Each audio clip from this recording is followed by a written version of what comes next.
ओम नमः शिवाय। एक सौतेली माँ थी। वो बहुत गंदी थी।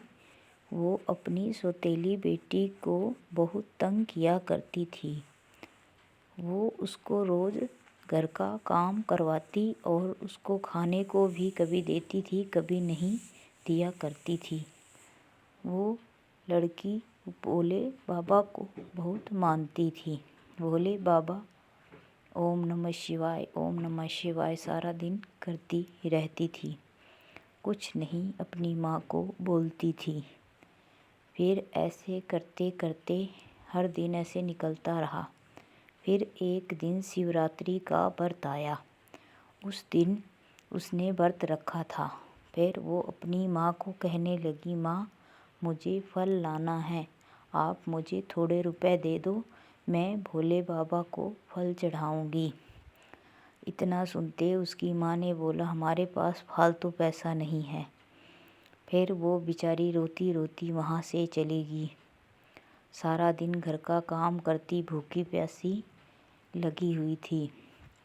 फिर शाम हुई तो पूजा करने का टाइम हो गया। तो उसकी माँ कहने लगी, बेटा रोटी बना दो, मुझे भूख लगी है।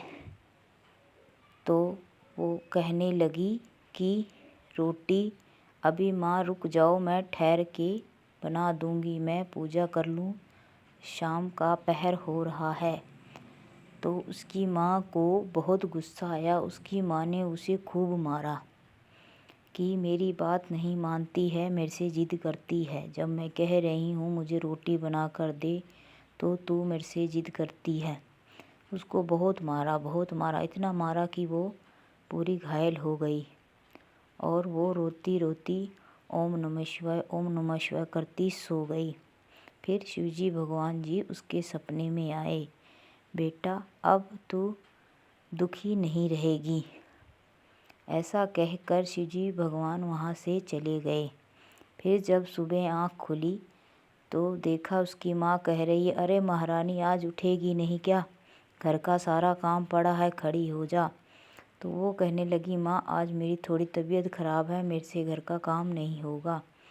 तो वो कहने लगी, तू खड़ी हो जा, नहीं तो मैं तुझे मारूंगी फिर से। और उसकी माँ उसे मारने लगी। जैसे उसे मारने लगी, उसको मारती और उसी को ही चोट लगने लगी। फिर मारती तो फिर उसे चोट लगने लगी। अब कहती, आज तुझे मैं खाने को कुछ नहीं दूंगी।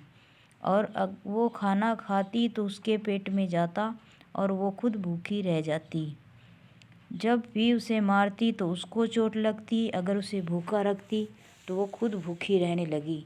इस तरह वो भी शिव भगवान के गुणगान गाने लगी। अब वो सुधर गई थी। अब वो अपनी बेटी को तंग नहीं किया करती थी। बोलो ओम नमः शिवाय।